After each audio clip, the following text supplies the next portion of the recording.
Il s'agit ici de l'histoire de Néhémie, qui était déporté en Babylone avec plusieurs Juifs.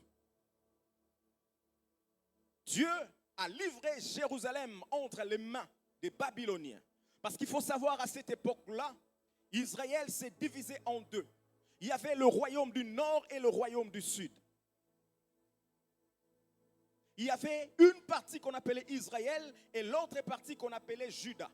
Juda avait comme capitale Jérusalem et Israël avait comme capitale la Samarie. Et ici, Néhémie habitait dans le royaume de Juda, avec comme capitale Jérusalem.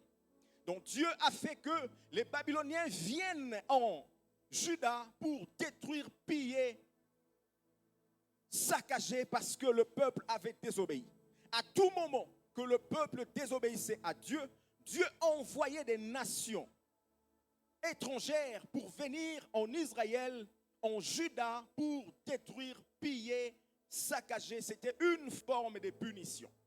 Donc ici, Nabuchodonosor et son armée et son empire babylonien descendent à Jérusalem. Ils ont détruit, ils ont pillé, ils ont même détruit le temple de Dieu. Ils ont pris tout ce qu'il y avait dans les temples, même les objets sacrés. Et à leur départ, ils ont pris quelques Juifs qui étaient en Juda, à Jérusalem. Ils les ont déportés en Babylone. Et parmi ces Juifs, il y avait Néhémie. Donc Néhémie, dont nous lisons, était parmi les gens qui étaient déportés en Babylone par le roi Nebuchadnezzar. Alléluia. Est-ce que nous comprenons jusque-là? Donc, arrivés là-bas, la Bible dit qu'ils ont fait plusieurs années. Arrivé à la 20e année, donc Néhémie a fait 20 ans en Babylone. Et la 21e année, il a appris qu'il y a d'autres Juifs qui sont venus de Jérusalem, qui sont arrivés en Babylone. Donc, qu'est-ce qu'il a fait? Il a dit, je vais aller le voir pour m'informer sur Jérusalem et sur d'autres Juifs qui étaient restés là-bas. Et parmi les gens qui étaient venus, il y avait Anani. Donc, Néhémie va voir Anani pour lui poser des questions. Comment se comporte Jérusalem? Comment va Jérusalem? Et quand il a posé la question à Anani, Anani répondit à Néhémie. Ceux qui sont restés de la captivité sont là, dans la province, au comble du malheur et de l'opprobre. Les murailles de Jérusalem sont en ruine et ses portes sont consumées par le feu. Anani répond à Néhémie, ceux qui étaient là-bas sont au comble des malheurs. Toute la ville est détruite. Les murailles sont brisées. Les portes de la ville sont en feu. Malheur sur Jérusalem. Et quand Néhémie a appris cela, il a commencé à pleurer. Il a commencé à pleurer. Il a pleuré comme un enfant. Néhémie n'a pas pleuré parce que sa famille était morte. Non, Néhémie pleure à cause de Jérusalem qui est détruite. Néhémie pleure à cause des murs qui sont tombés, des portes qui sont consumées par le feu. Mais Néhémie, quand il était en Babylone, il est devenu échanson du roi. L'échanson du roi, c'est celui qui donne du vin. C'est celui qui donne à boire au roi. Donc, il travaillait dans le palais royal. Donc, il n'avait pas une vie de moindre. Parce que pour être échanson du roi, il faut être quelqu'un de confiance.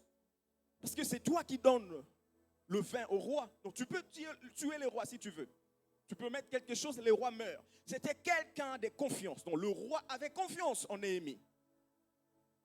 Et puisqu'il était échanson du roi, après avoir pleuré, il est rentré dans la cour royale pour servir le vin au roi. Et quand il arrive, il était triste. Le roi regarde Néhémie et il remarque que Néhémie est triste. Mais il dit, Néhémie, qu'est-ce qui ne va pas? Je sais que tu es un homme joyeux, mais je vois que ton visage est abattu. Pourquoi tu es triste? Je vais aller rapidement parce qu'on a déjà parlé de ça, j'ai déjà expliqué. J'essaie de revenir pour ceux qui n'étaient pas là pour qu'ils comprennent exactement l'histoire. Et c'est comme ça que le roi a posé la question.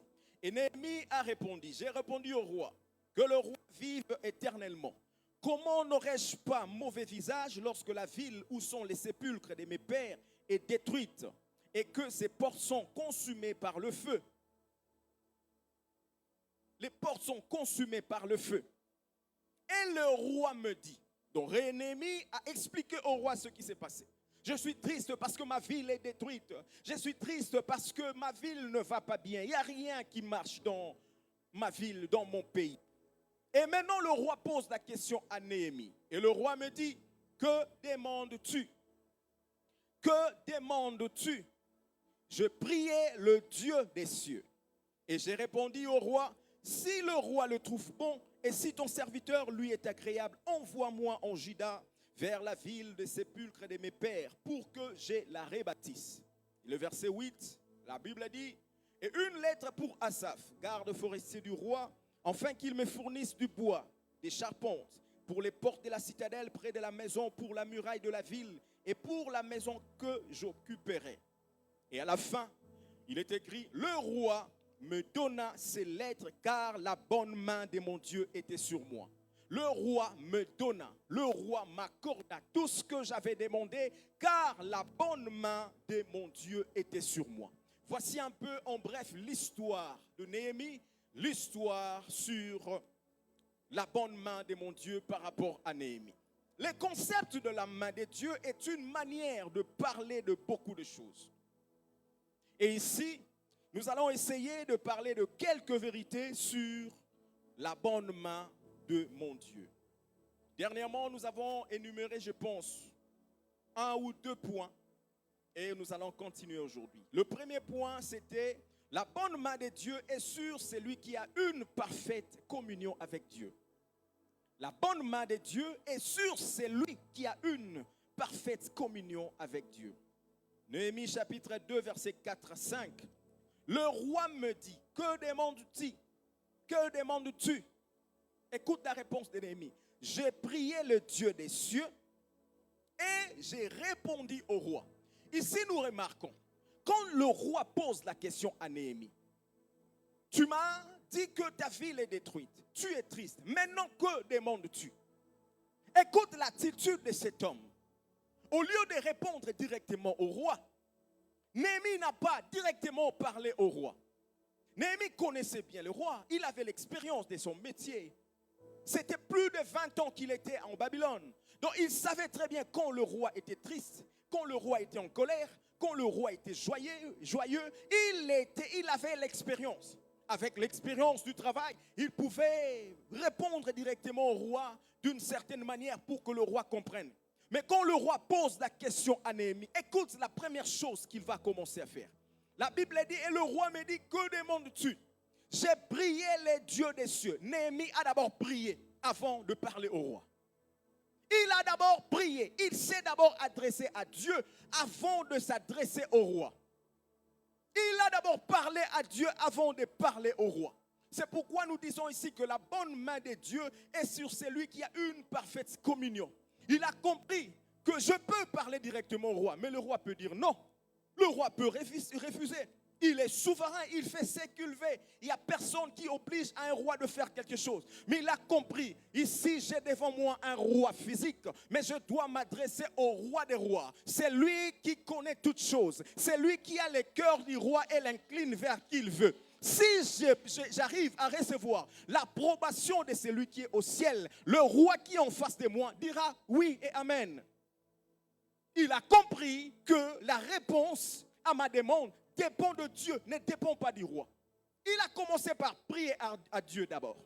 Et nous avons dit dernièrement ici qu'il y a 2 relations. Une relation verticale envers Dieu et une relation horizontale vers le roi.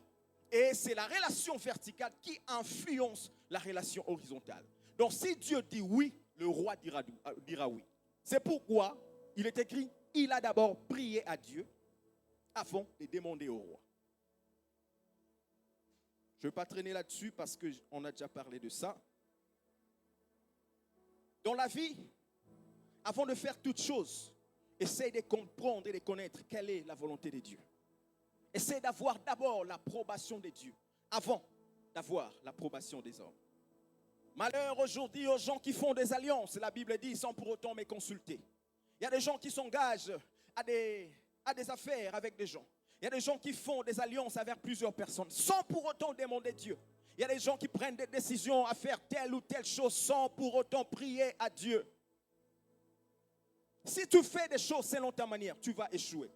Mais si tu fais les choses selon la manière de Dieu, Dieu t'accordera le succès dans tout ce que tu vas faire. Et Néhémie l'a compris.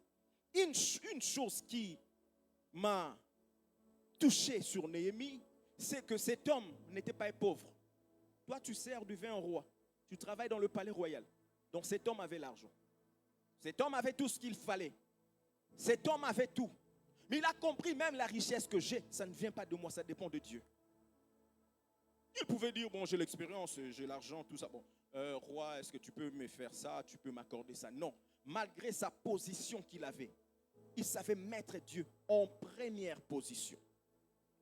Il savait mettre Dieu devant, malgré tout ce qu'il avait, malgré sa position.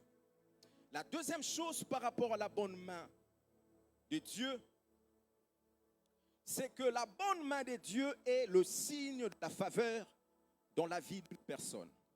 La bonne main de Dieu, c'est le signe de la faveur et de la grâce dans la vie d'une personne.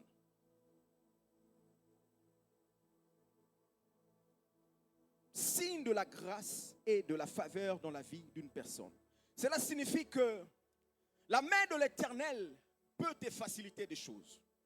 Quand la main de l'Éternel est sur toi, ça te facilite les choses. Là où les gens font des travaux forcés, là où les gens travaillent dur pour avoir des résultats, et des fois, c'est des résultats moindres. Toi, tu ne fais pas beaucoup d'efforts parce que la main de Dieu est sur toi. La main de Dieu est signe de faveur. Quand la faveur de Dieu est sur un homme, les portes lui sont ouvertes. Quand la faveur de Dieu est sur un homme, les limites sont brisées d'elles-mêmes. Il ne force pas. Il ne fait pas beaucoup d'efforts comme d'autres. C'est que les gens travaillent dans 10, dans 20, dans 30 ans. Lui, il peut l'avoir dans une année. Parce que la faveur de Dieu est sur lui. Je prie ce matin que la faveur de Dieu soit sur quelqu'un. Je prie que la faveur de Dieu soit sur toi. Dans tout ce que tu fais, que tu aies et que tu trouves la faveur de Dieu. La Bible dit dans Esdras, cet Esdras vint de Babylone. C'était un scribe versé dans la loi de Moïse, donnée par l'Éternel. Le Dieu d'Israël est l'Éternel, le Dieu d'Israël. Et comme la main de l'Éternel, son Dieu, était sur lui, le roi lui accorda tout ce qu'il avait demandé. Avant, nous avons parlé de Néhémie, maintenant c'est Esdras. Esdras était scribe, lui aussi était déporté. Mais on dit ici, il a demandé des lettres et la faveur au roi. Mais à la fin, la Bible dit, et comme la main de l'Éternel, son Dieu, était sur lui, le roi lui accorda tout ce qu'il avait demandé. On dit bien tout. Quand la Bible souligne des choses qu'il faut savoir, quand on dit tout, c'est tout. Donc le roi ne pouvait pas lui dire non, même sur de petites choses ou de grandes choses. Tout ce qu'il avait demandé, le roi lui avait accordé. Pourquoi? Parce que la main de Dieu était sur lui. Frère, quand la faveur de Dieu est sur toi, tout ce que tu auras besoin, Dieu va te l'accorder à cause de la faveur. Le roi n'est pas l'ami d'Esdras. Il n'était même pas de la même famille. D'ailleurs, Esdras était juif, un étranger. Mais quand il arrive, il demande au roi. Tout ce qu'il demande au roi, le roi lui accorde. Pourquoi? Parce que la main de l'Éternel était sur Esdras. Et puisque ici nous parlons de la main de Dieu, j'aimerais évoquer quelque chose. J'aimerais ici te faire comprendre un concept sur la double portion de la grâce. La double portion de la grâce. La double portion de la grâce, c'est l'abondance de la grâce. Ça signifie trouver grâce devant Dieu et trouver grâce devant les hommes. C'est ce qu'on appelle la double portion de la grâce. Je vais t'expliquer, tu vas comprendre. Dans la Bible, il y a deux types de personnes. Il y a deux types de personnes par rapport à la grâce. Le premier type de personne, c'est Noé. Nous allons voir l'histoire de Noé pour bien comprendre le concept de la grâce. Le premier type de personne, c'est Noé. La Bible dit dans Genèse chapitre 6, versets 7 à 8, « Et l'Éternel dit, j'exterminerai de la face de la terre l'homme que j'ai créé, depuis l'homme jusqu'au bétail, aux reptiles et aux oiseaux du ciel, car je me répands de les avoir faits. » Verset 8. « Mais Noé trouva grâce aux yeux de l'Éternel. Est-ce qu'on peut mettre ces versets? Genèse chapitre 6, versets 7 à 8. Je reprends, je lis encore.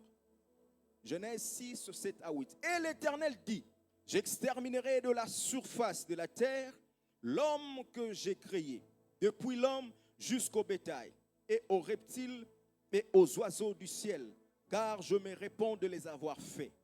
Verset 8. Mais Noé trouva grâce aux yeux de l'Éternel. Ici, à cause du péché, à cause de l'abomination qu'il y avait sur la terre, Dieu s'est décidé de détruire toute la terre par le déluge. Dieu s'est repenti d'avoir créé l'homme parce que l'homme qu'il a créé s'est rebellé et a suivi la voie du péché. Dieu s'est décidé de détruire toute la terre par la pluie, par le déluge. Mais quand Dieu a regardé sur la terre, il a vu un homme qui était juste. Cet homme, c'était Noé. Il a dit à Noé, construis une arche entre toi et ta famille et tous les animaux. Je fermerai l'arche et j'enverrai la pluie qui va détruire toute la terre. Noé a construit l'arche, il est entré, la pluie est tombée, toute la terre, tout le monde, tous les hommes étaient morts, mais Noé avait trouvé grâce. Ici, nous voyons que Noé trouve grâce devant Dieu. Tous les hommes sont morts, mais lui n'est pas mort. Pourquoi? Parce qu'il a trouvé grâce. Mais écoute maintenant une nuance, une chose. Noé a trouvé grâce devant Dieu, mais Noé n'avait pas la faveur des hommes. Noé avait la grâce devant Dieu, mais il n'avait pas la grâce devant les hommes. La faveur des hommes, Noé ne l'avait pas. Pourquoi? Les gens de son entourage ne l'aimaient pas. Ceux qui étaient autour de Noé n'aimaient pas Noé. Noé était rejeté par sa communauté. Noé était trahi. Les gens ne l'aimaient pas. Il n'avait pas la faveur des hommes, bien qu'il avait la grâce et la faveur de Dieu. Parce que si les gens aimaient Noé, si Noé avait la faveur et la grâce des hommes, quand il est venu avec l'idée de faire l'arche, les gens allaient dire, mais Noé, toi tu raisonnes comme un fou, hein? Mais bon, comme nous aimons Noé, nous allons quand même l'aider. Noé, nous allons couper les bois, nous allons faire ça. Mais la Bible dit, tout le monde l'insultait, tout le monde le rejetait, tout le monde ne l'aimait pas. Il a trouvé grâce devant Dieu pour être sauvé, mais il n'avait pas la faveur des hommes. Frère, tu peux avoir la grâce de Dieu, mais tu n'as pas la faveur des hommes. Oui, ça existe. Tu as la grâce de Dieu, mais tu n'as pas du tout la faveur des hommes et la grâce des hommes. C'est pourquoi je dis que la grâce a double facette, une double portion de la grâce. C'est la grâce de Dieu et la grâce des hommes. Mais il y a ici sur la terre les gens qui n'ont que la grâce de Dieu, mais ils n'ont pas du tout la grâce des hommes. Ils n'ont pas la faveur des hommes. Tu peux être là, tu as un travail, Dieu t'a fait grâce. Tu as un travail, tu as une famille, tu as des enfants, mais ça te suffit. Mais autour de toi, tu es rejeté. Les gens ne t'aiment pas. Même au travail où tu es, combat sur combat, même ton chef ne t'aime pas. La seule chose qui te maintient pour ton travail, c'est la grâce de Dieu qui t'a positionné là. Mais tu n'as pas du tout la faveur des hommes. Quand tu arrives quelque part, les gens, non, il est arrivé. Tout le monde se disperse. Tout le monde parle mal de toi. Tout le monde te rejette. Tout le monde te méprise. Tout le monde te rejette. Les portes sont fermées. Même toi-même, tu n'arrives pas à comprendre. La seule chose que tu as, la grâce de Dieu qui te permet d'être en vie, qui te donne le peu que tu as. Mais tu n'as pas du tout la grâce des hommes. Ça, c'est le type de Noé. Ça, c'est le type de Noé. Qui avait la grâce de Dieu, il est sauvé. Mais autour de lui, tout le monde ne l'aimait pas. Il n'avait pas la grâce des hommes. La deuxième catégorie, ou le deuxième type des hommes qui avait la grâce, c'est Jésus-Christ. Alléluia. La Bible dit dans Luc chapitre 2, verset 52. Lisons Luc chapitre 2, verset 52. Il est écrit, et Jésus croissait en sagesse, en stature et en grâce devant Dieu et devant les... Est-ce que tu peux nous mettre ça? Luc chapitre 2, verset 52. Nous pouvons tous lire ensemble. Lisons. Et Jésus croissait en sagesse, en stature et en grâce devant Dieu et devant les hommes. Dans d'autres versions, on dit, il grandissait en force, en sagesse, trouvant grâce devant Dieu et trouvons grâce devant les hommes. Donc vous comprenez ici qu'il y a une catégorie de personnes qui n'ont que la grâce de Dieu, mais ils n'ont pas la grâce et la faveur des hommes. Mais ici, Jésus a la grâce de Dieu, mais il a aussi la grâce et la faveur des hommes. Les gens qui sont autour de lui l'aimaient, les gens qui sont autour de lui voulaient venir vers lui. Quand Jésus était même dans la brousse, dans la forêt, au désert, toute la ville quittait la ville pour aller vers Jésus. Ça, c'est ce qu'on appelle la grâce des hommes, la grâce de Dieu et la grâce des hommes. Et la différence entre les deux personnes, c'est quoi? C'est que Noé était l'ombre des choses qui allaient venir, mais avec une grâce limitée.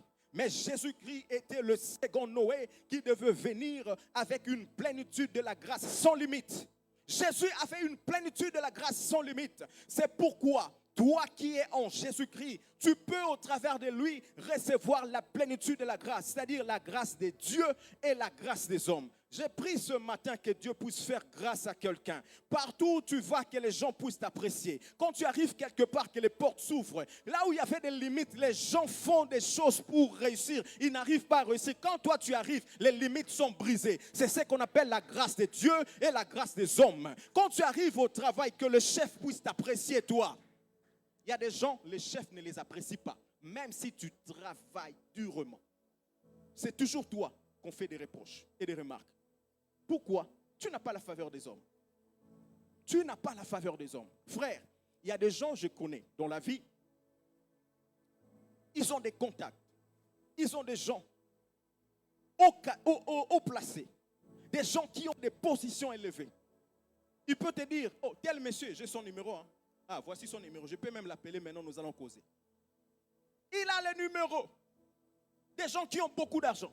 Mais ces gens-là ne bénéficient jamais de leur grâce. Tu vas voir nulle part cet homme l'appeler pour te dire, il y a une place là-bas, je veux que tu partes travailler. Reçois ceci, reçois cela. Non, non. Ils n'ont que les connaissances, ils n'ont que les contacts, mais ils ne bénéficient jamais des faveurs des hommes. Ils ne bénéficient jamais de faveurs des hommes. Mais ma prière ce matin, c'est que tu reçoives la double portion de la grâce. La grâce de Dieu et la grâce des hommes. Quand tu arrives quelque part, les gens t'aiment tellement qu'ils partagent avec toi tout ce qu'ils ont.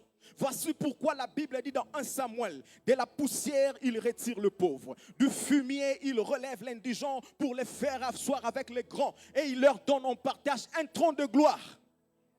Dieu retire de la poussière. Quand on dit de la poussière, il retire de pauvres. Frère, il y a des gens qui habitent la poussière.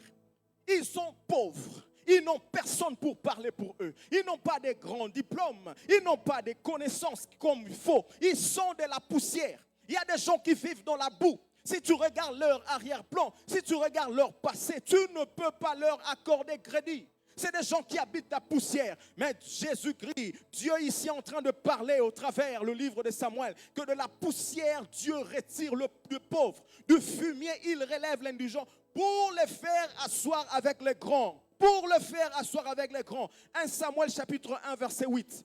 Pour les faire asseoir avec les grands. Et il les donne en partage un trône de gloire.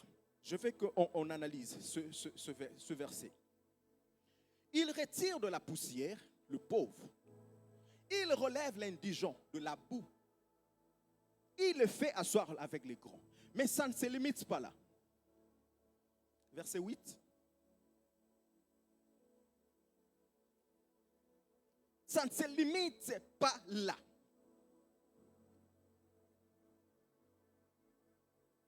Ça ne se limite pas là. Ils l'élèvent pour le faire asseoir avec les grands. Et ils font quoi? Ils partagent un trône de gloire.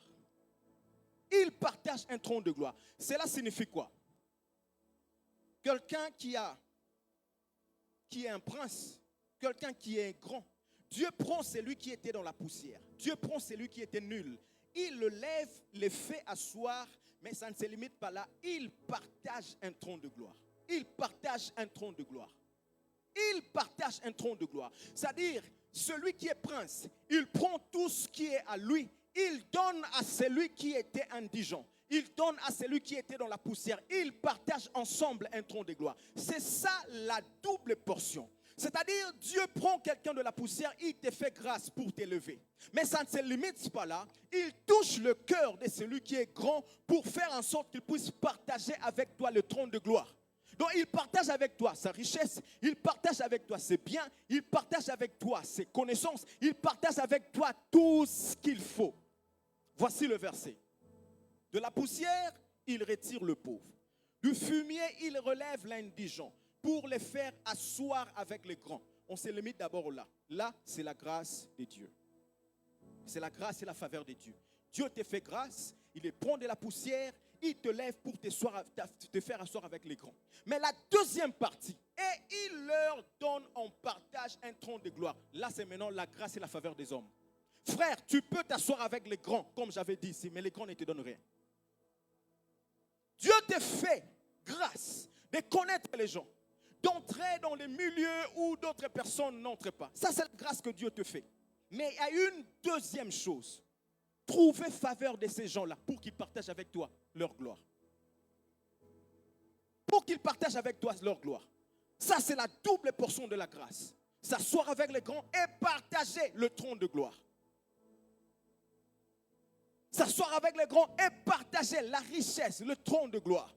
C'est ça la grâce que nous voulons. J'ai pris que cette année, avant la fin de l'année, que tu trouves la grâce de Dieu et la grâce des hommes. Je prie qu'avant la fin de cette année, que Dieu te retire là où tu es, dans la situation compliquée, dans ce qui ne marche pas, qu'il puisse te lever, te donner le fait que tu t'assoies avec les grands et que tu partages avec eux un trône de gloire. La double portion de la grâce. La troisième chose sur la main de Dieu, c'est que la main de Dieu te fait rattraper les retards. La main de Dieu te fait rattraper le retard. 1 Roi chapitre 18, versets 44 à 46. 1 Roi chapitre 18, versets 44 à 46. La main de Dieu te fait rattraper le retard. Nous lisons, à la 7e fois, il dit, voici un petit nuage qui se lève de la mer et qui est comme la paume de la main d'un homme. Élie dit, monte et dis à Akab, attelle et descends, afin que la pluie ne t'arrête pas.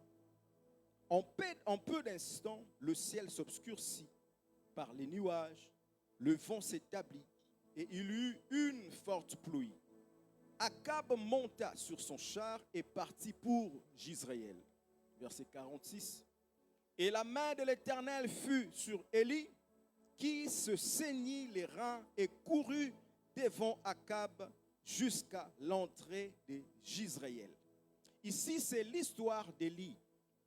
Il y avait l'abomination en Israël et Élie est venu et il a dit, il n'y aura en Israël ni rosée ni pluie sinon à ma parole. Donc Élie a fermé le ciel. Il a dit qu'il n'y aura pas de pluie. Et il est parti. C'est quelqu'un qui habitait la forêt, qui habitait très loin. Il est parti. On ne le voyait plus en Israël. Et depuis qu'il avait dit ça, il n'y avait plus de pluie.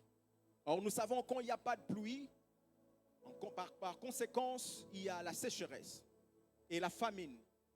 Donc il y avait la sécheresse en Israël à cause de la parole d'un seul homme, Élie. Pas de pluie. Mais après 3 ans et demi, Dieu dit à Élie, descends car je vais envoyer la pluie. Donc Élie descend, il a défié les prophètes de Baal. Les prophètes de Baal sont morts. Et maintenant, il est sur le mont Carmel pour prier afin que Dieu puisse envoyer la pluie. Il a prié la première fois, la deuxième, jusqu'à la 7e fois. Et à la 7e fois, il envoie son serviteur aller voir dehors s'il y avait des nuages. Son serviteur court pour lui dire, je vois un nuage, un petit nuage avec la forme de la main d'un homme. Élie a dit, ça y est, la pluie arrive. Et il envoie son serviteur aller dire au roi, parce que le roi aussi était sur le mont Carmel. Va dire au roi Akab de descendre et de courir vite, parce qu'il y a un bruit qui annonce la pluie. Va dire au roi de faire vite, de courir, parce qu'il y a une grande pluie qui arrive. Et quand on informe le roi le roi prend son char et commence à courir vite pour descendre et aller dans sa maison. Mais vous savez, pour le roi, on choisissait des chevaux les plus performants. C'est ce qu'on mettait devant le char du roi. Parce que le roi devait courir vite. S'il y avait des embuscades, s'il y avait un danger, il fallait que le roi court vite pour qu'il s'échappe. Donc, c'était des chevaux les plus performants qu'on donnait au roi. Des chevaux qui couraient. Donc, Akab prend son char et il commence à partir vite, à descendre vite. Élie n'avait pas de chevaux. Élie n'avait pas de char. Donc, il marchait à pied. Il marchait à pied. Donc, je ne sais pas si ça faisait combien de minutes, combien d'heures que Akab partait déjà vite avec ses chevaux. Mais la Bible dit, la main de l'Éternel saisit Élie. La main de l'Éternel saisit Élie. Il a saigné ses reins. Il a commencé à courir. Akab était avec le char et les chevaux les plus performants. Élie courait avec ses pieds. Mais la Bible dit, Élie a rattrapé le roi Akab. Donc il courait, le roi partait vite. Il voit quelqu'un venir. Élie qui courait, il regarde. Oh roi. Après, la Bible dit, il a dépassé le roi. Mais avec les pieds. Quelqu'un peut-il courir plus que les chevaux? Un homme, un humain, un homme normal peut courir plus rapide que les chevaux. Il n'y a pas. Mais qu'est-ce qui s'est passé? La Bible dit, la main de l'Éternel saisit Élie, qui courut plus vite. Il rattrapa Akab et il le dépassa jusqu'à l'entrée de Jezreel. Il le dépassa jusqu'à l'entrée de Jezreel. Frère, quand la main de l'Éternel est sur toi, ça te donne la force, la vitesse de rattraper tout le retard que tu avais dans la vie. Quand la main de l'Éternel est sur toi, ça te donne la force, non pas seulement de rattraper, mais de dépasser même ceux qui étaient avant toi. J'ai pris ce matin au nom de Jésus, que l'onction de la vitesse puisse descendre sur toi, que la main de l'Éternel te saisisse. Ce que tu avais perdu longtemps, ce que tu attendais des années et des années, des retards que tu avais, que la main de l'Éternel puisse te saisir, que tu puisses rattraper les retards et même les dépasser dans le nom puissant de Jésus. Est-ce que tu le crois?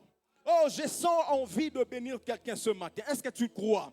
Ce que je déclare, si tu le crois, tu vas le voir arriver dans ta vie. La Bible dit, Dieu approuve les paroles de ses serviteurs et les prédictions de ses envoyés. Ce matin, je suis un envoyé du ciel.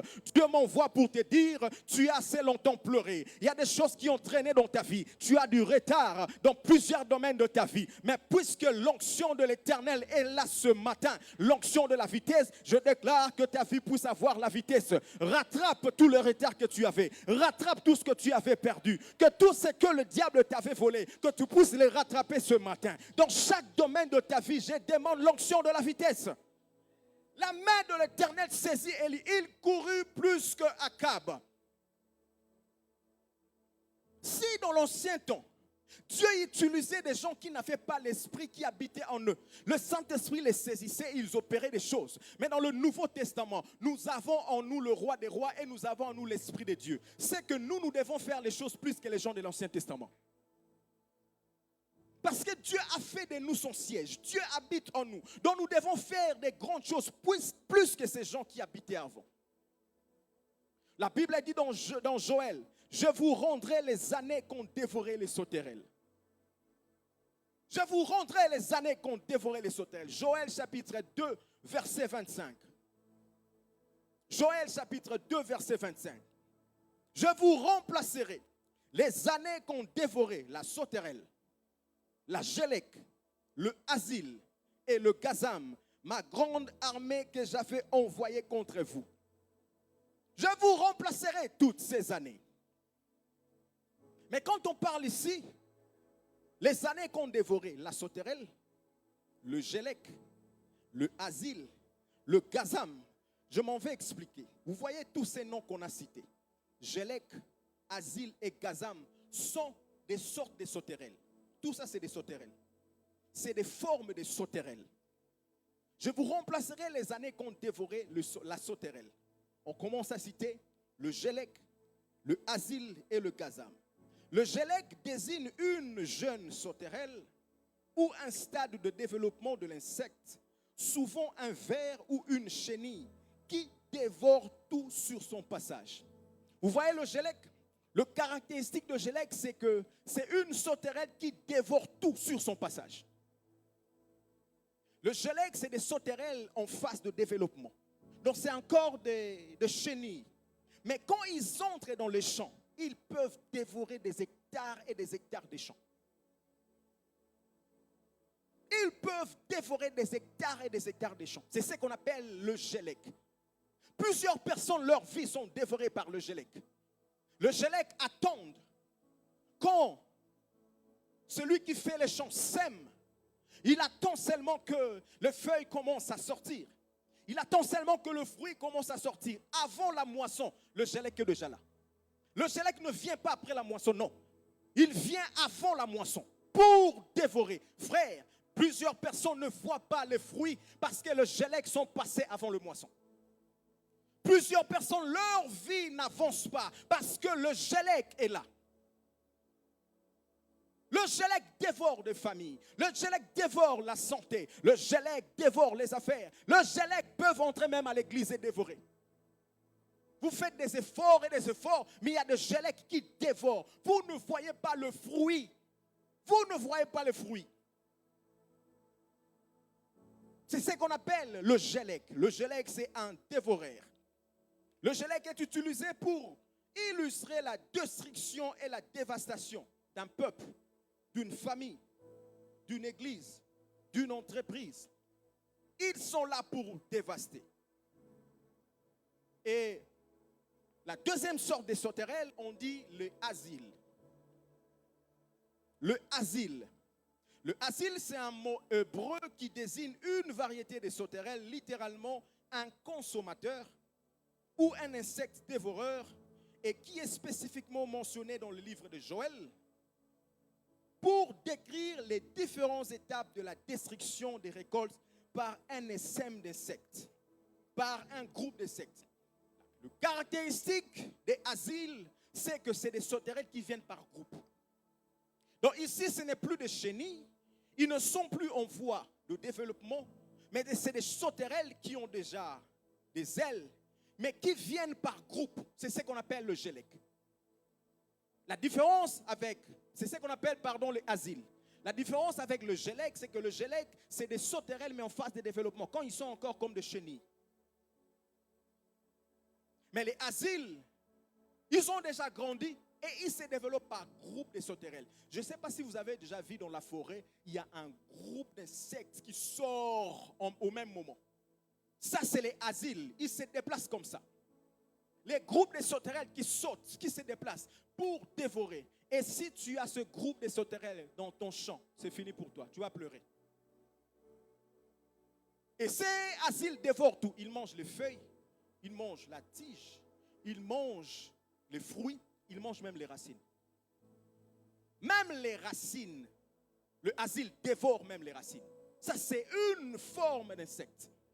Beaucoup de gens ont des asiles dans leur vie. Ils ont des asiles, la sauterelle qui dévore, qui se déplace par groupe.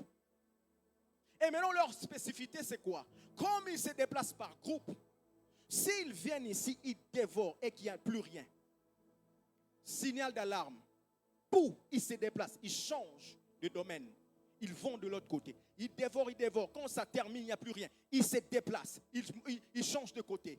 C'est ce que fait le asile. Beaucoup de gens, dans plusieurs domaines de votre vie, vous voyez des choses qui ne marchent pas. Parce que l'asile se déplace. Il peut être dans le domaine de ta santé. Quand ils dévorent la santé et qu'il n'y a plus rien, ils vont se déplacer pour aller dans tes finances. Ils vont dévorer tes finances. Quand ça termine, ils entrent dans ton mariage. Ils dévorent ton mariage, ils sèment le trouble. Quand ça finit, ils entrent dans tes études. Ils entrent dans ta famille, dans la vie de tes enfants. Ça, c'est les asiles. Forme des sauterelles qui se déplacent par groupe pour dévorer, pour détruire, pour briser les choses. Le fait qu'ils se déplacent par groupe, ça signifie qu'ils changent de domaine. Ils changent de position. Ils changent de direction. Des fois, si tu le repères ici, tu essaies de t'élever pour les chasser, ils se déplacent. Toi, tu vas croire que, je ne les vois plus, c'est fini. Mais regarde de l'autre côté, ils sont là, en train d'opérer. Ils sont là, en train d'opérer. Et ces gens de sauterelles, deux fois, vous ne les voyez pas. Si vous entrez comme ça dans la forêt, vous ne les voyez pas. Ils sont en train de manger. Vous n'allez le voir que s'ils se déplacent. Ça, c'est des sauterelles. Mais s'ils sont dans la forêt, ils sont cachés et ils ne se voient pas. Dans ta vie, quel est cet asile qui se cache? Quels sont les asiles qui se cachent dans ta vie, qui dévorent plusieurs domaines, plusieurs domaines? Quel domaine de ta vie ne marche pas jusqu'à ce moment? Quel domaine de ta vie n'avance pas? Parce qu'il y a des asiles. Il y a des asiles. Et quand tu te lèves dans la prière, tu vois que ces derniers temps, mes finances ne marchent pas. J'ai des problèmes de finances. Tu entres en jeûne et prière, tu pries, tu pries. Tu vois comme si, ça va, hein? Je vois quand même mes finances fonctionnent. Or, ils se sont déplacés pour attaquer ta santé. Après un moment, c'est ton enfant qui est malade. Dans ta famille, c'est quelqu'un qui souffre. Ou encore toi-même, c'est quelqu'un qui est hospitalisé. Il se déplace comme ça. Mais ce matin, nous allons nous lever contre les asiles, contre les gélèques, et nous allons les chasser dans le nom de Jésus-Christ. Écoute, la Bible dit, si le Fils de l'homme vous a franchi, vous serez réellement libre. La Bible ne dit pas que tu seras en partie libre. Ça veut dire un domaine est libéré et d'autres domaines sont attaqués par les asiles. Non, s'il te libère, tu seras totalement libre. Ce matin, je déclare la liberté totale dans chaque domaine de ta vie, dans chaque domaine de ta famille. Que tu sois libre, que les asiles te quittent, que les asiles puissent quitter ta vie dans le nom de Jésus. Troisième forme de secte qu'on a parlé, c'était des gazam.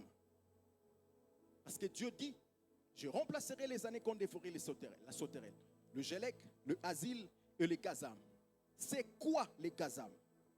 Les gazam désignent une variété de sauterelles qui dévorent les cultures et qui est dans le livre de Joël, dans le livre d'Amos même, on cite le gazam, pour décrire un fléau des ravageurs. Un fléau des ravageurs. Les gazam, c'est des sauterelles qui viennent comme des fléaux. Vous savez, quand le fléau s'abat sur une ville, c'est toute la ville qui est atteinte. C'est-à-dire, ces genres de sauterelles n'attaquent pas une personne. C'est comme un fléau qui descend. Quand le fléau descend à VV, c'est tout VV qui est attaqué. C'est tout VV qui est pris.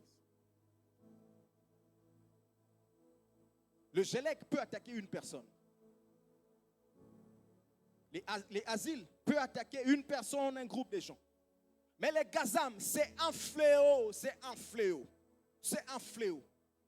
Ça peut descendre dans la famille. Vous allez voir dans votre famille, toute une lignée, il y a le même problème qui descend de génération en génération, de génération. Ça prend toute la famille. Ça, c'est les gazam.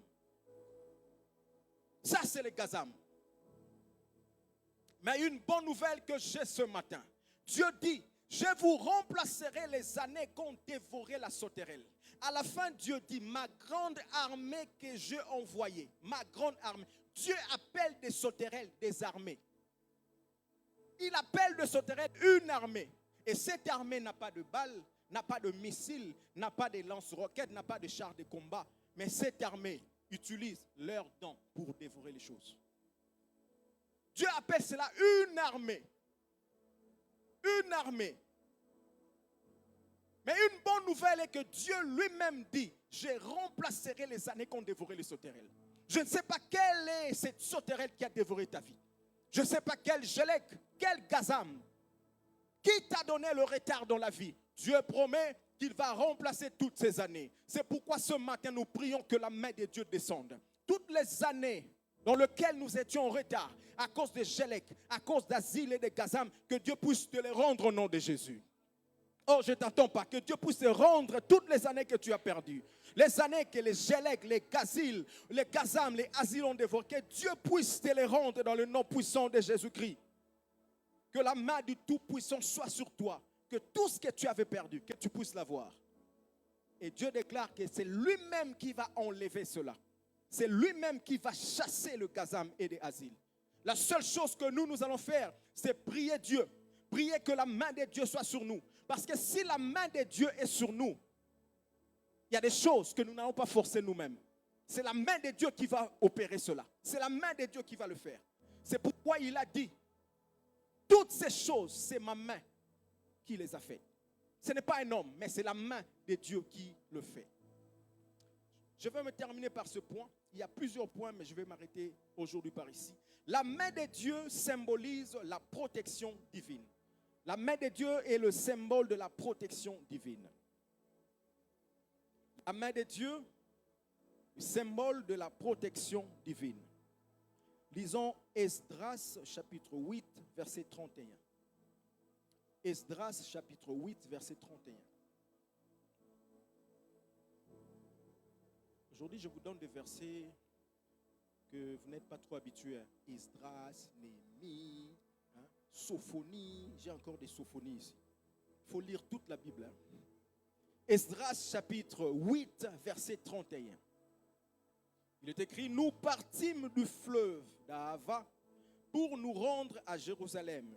Le 12e jour du premier mois, la main de notre Dieu fut sur nous et nous préserva des attaques de l'ennemi et de toute embûche pendant la route. Vous allez voir que tous les chapitres, tous les versets que nous lisons, vous allez voir à l'intérieur, avant qu'il y ait conséquence d'une chose, la main de Dieu est d'abord là.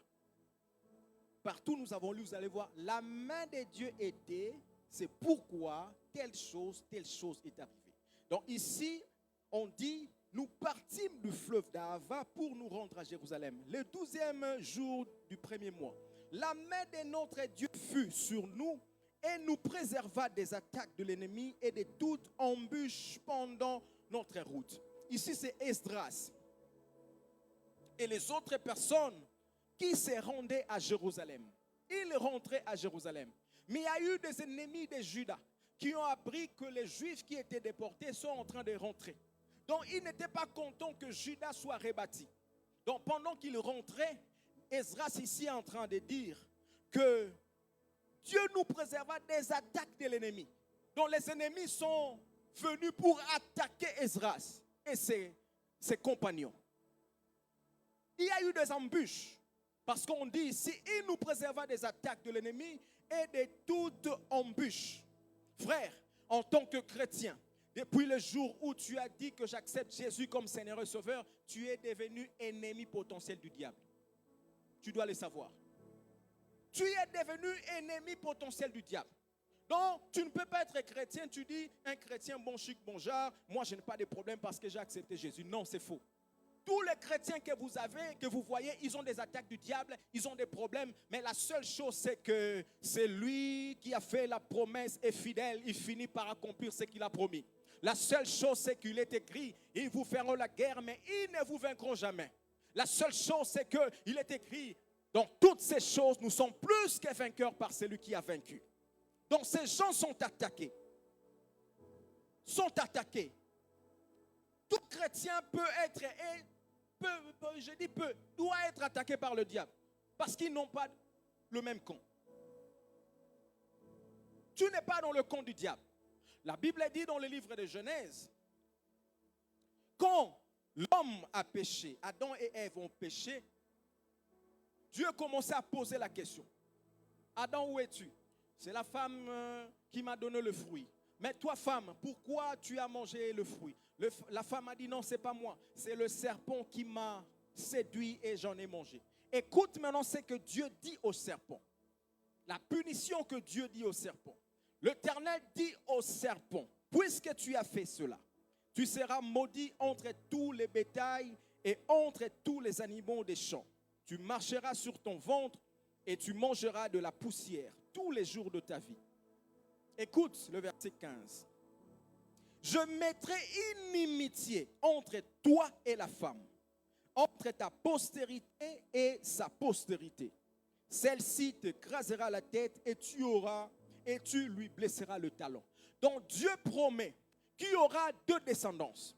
Dieu parle de la descendance de la femme qui va écraser la tête du serpent et de la descendance du serpent. Depuis le jardin d'Éden, Dieu va mettre deux descendances. Et Dieu promet qu'il y aura inimitié. Donc ils seront des ennemis. Ils ne vont pas s'entendre. Ça, c'est Dieu qui les place depuis le jardin. Il dit la descendance de la femme t'écrasera la tête. Là, Dieu est en train de parler de ce qui va se passer à la croix dans le Nouveau Testament.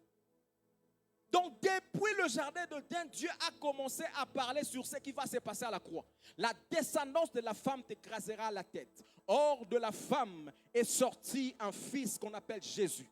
Jésus est sorti de la femme, Jésus est sorti de la Vierge Marie. Et la Bible dit, ces jours-là sur la croix, Jésus a écrasé la tête du serpent. Le serpent ancien, c'est le diable. Le serpent ancien, c'est Satan. Sur la croix, Jésus l'a vaincu et il a écrasé sa tête. Mais écoute que ce qui se passe, quand Jésus meurt à la croix, il a engendré des fils. L'Église a été née à la croix. Donc nous sommes de la postérité de Jésus, de la descendance de la femme, nous sortons de Jésus. Mais de l'autre côté, le diable aussi a sa descendance. Il a ses fils, il a des enfants. Il y a des fils des serpents, il y a des sirènes, il y a des sorciers, il y a des enchanteurs, des féticheurs qui sont de la descendance du Satan, du serpent. Comme Dieu avait dit qu'il y aura inimitié, donc il y aura combat. Ils ne vont pas s'entendre entre la descendance de la femme et la descendance du serpent. C'est pourquoi quand tu es enfant de Dieu, les sorciers ne peuvent pas t'aimer. Parce que vous n'êtes pas de la même descendance. Donc il y a deux camps. Le camp de Jésus-Christ et le camp du diable. Le serpent ancien et la descendance de la femme. Frère, le monde est tellement corrompu. Tous les gens que vous voyez circuler, ce n'est pas des gens normaux. Il y a des gens qui sont des serpents. Il y a des femmes qui sont des sirènes avec le seul but de détruire le monde, de séduire les gens. Même à l'église, il y a des descendants de serpents. Dans ton entourage, il y a des serpents, il y a des scorpions et des gens qui sont là.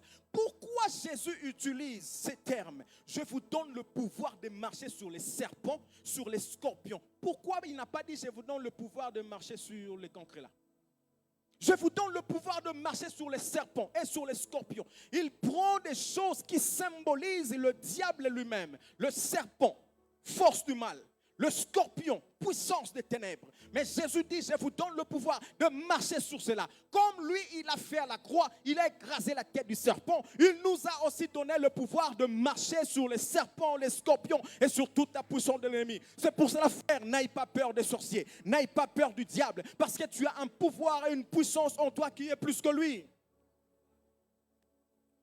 Tu as un pouvoir, tu as une puissance qui est plus que le diable. Il y a deux camps. Et ces camps-là ne nous laissera pas tranquilles. Il ne nous laissera pas libres.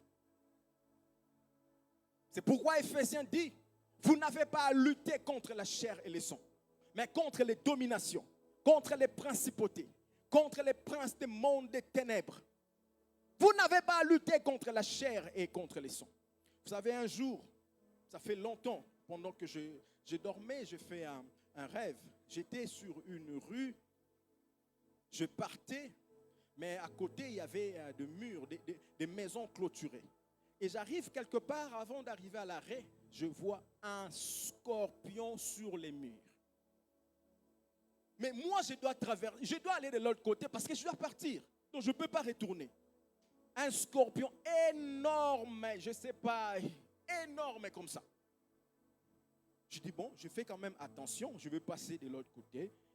Je faisais comme si j'allais de l'autre côté. Il a sauté sur moi. Il a sauté sur moi pour m'attraper. Il m'a attrapé ici. Frère, je ne sais pas avec quelle simplicité. J'ai fait comme ça. Il était énorme. J'ai fait comme ça. Je l'ai écrasé. La tête est partie là-bas. Je l'ai fait tomber. Je l'ai écrasé. Je suis passé. Après, j'ai vu beaucoup de gens passer derrière moi. Ça veut dire que Dieu m'a mis devant pour sauver les gens qui arrivaient derrière. Mais c'était l'incarnation d'une force du mal qui était là pour empêcher les gens de passer. Frère, tu as une puissance en toi. Tu as la force de Dieu en toi. Et quand la main de Dieu est avec toi, Dieu va te délivrer de toute attaque de l'ennemi. Même s'ils viennent 1000, la Bible dit que 1000 tombent à gauche, 10 000 à droite, toi tu ne seras pas atteint. Ma prière ce matin est que la main de Dieu te délivre de toute attaque du diable, te délivre de toute force de l'ennemi, te délivre de toute embûche du diable. Esdras le dit très bien, le détaille très bien. Ils nous ont attaqués et ils nous ont mis des embûches. Quand on met des embûches sur la route de quelqu'un, c'est pour que tu tombes, n'est-ce pas? On va mettre des choses sur la route pour que tu ne passes pas, pour que tu ne traverses pas. C'est pour que tu tombes. C'est pourquoi dans ta vie, tu vas voir un moment, tu te lèves, tu pars, tu commences à partir, les choses vont bien, marchent bien. Mais après un moment, tu tombes parce qu'il y a des embûches à gauche, à droite. Mais la parole de Dieu déclare, j'enverrai mon ange qui te transportera, afin que ton pied ne heurte point contre une pierre. Je prie que l'ange éternel te transporte, pour que ton pied ne heurte point contre une pierre, mais pour que tu traverses dans le nom de Jésus-Christ. La main de mon Dieu était sur moi. Quand la main de Dieu est sur toi, Dieu t'accorde la protection. Quand la main de Dieu est sur toi, Dieu t'accorde la faveur. Quand la main de Dieu est sur toi, Dieu t'ouvre la porte. Il fait des choses qui étonnent. Et une chose pour terminer, la main de Dieu a deux facettes. La main de Dieu a deux facettes. Un côté pour protéger, mais l'autre côté pour frapper les ennemis. Alléluia. Quand la main de Dieu est dans la vie d'une personne, elle te sert de protection, mais aussi de fouet pour tes ennemis. C'est-à-dire, il te protège pour que le mal ne t'arrive pas. Mais quand le diable vient autour de toi pour te faire du mal, la main de Dieu, j'ai pris ce matin, les sorciers, ils ont beaucoup blagué avec ta vie. Ce matin, Nimakoku. C'est ce que la main de Dieu fait.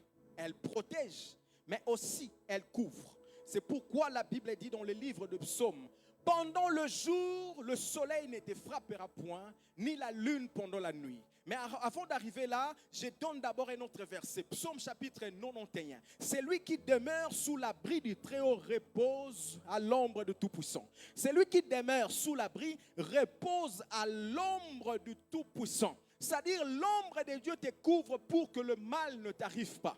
Or, une chose que j'aime beaucoup, l'ombre prend la forme de l'objet qui la projette.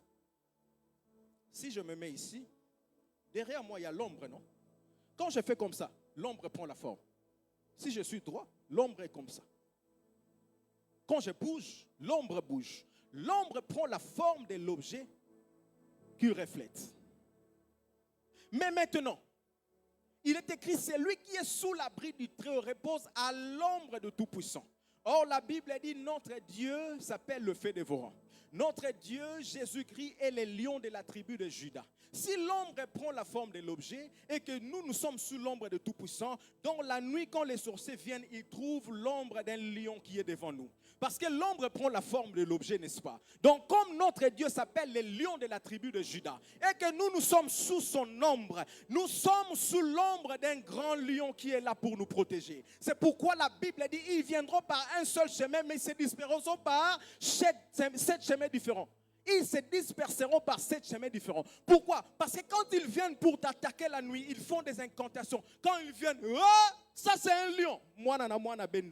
Je déclare que le diable, les sorciers, tes ennemis puissent te disperser dans 7 chemins différents. Parce que l'ombre du Tout-Puissant est sur toi. Maintenant, je rentre dans le deuxième verset que j'avais donné. Pendant les jours, le soleil ne te frappera point, ni la lune pendant la nuit. Pourquoi? Ce verset commence. L'Éternel est ton ombre à ta main droite. Pendant le jour, le soleil ne te frappera point, ni la lune pendant la nuit. Pourquoi le soleil et la lune ne peuvent pas te frapper? Quelque chose que je ne comprends pas. Est-ce que la lune frappe quelqu'un?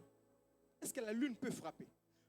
Pendant le jour, je peux comprendre. Le soleil peut frapper. Quand il fait 39, 40 degrés, le soleil peut frapper fort. Tu peux même te brûler.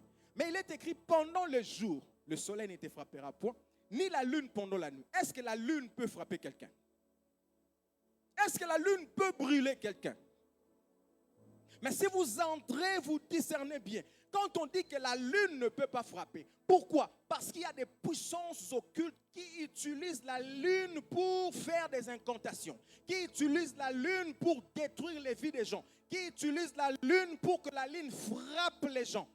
C'est pourquoi vous allez entendre, on parle de la pleine lune. Aujourd'hui, c'est la pleine lune. Les sorciers vont sortir cette nuit. Est-ce que vous avez déjà entendu parler de ça?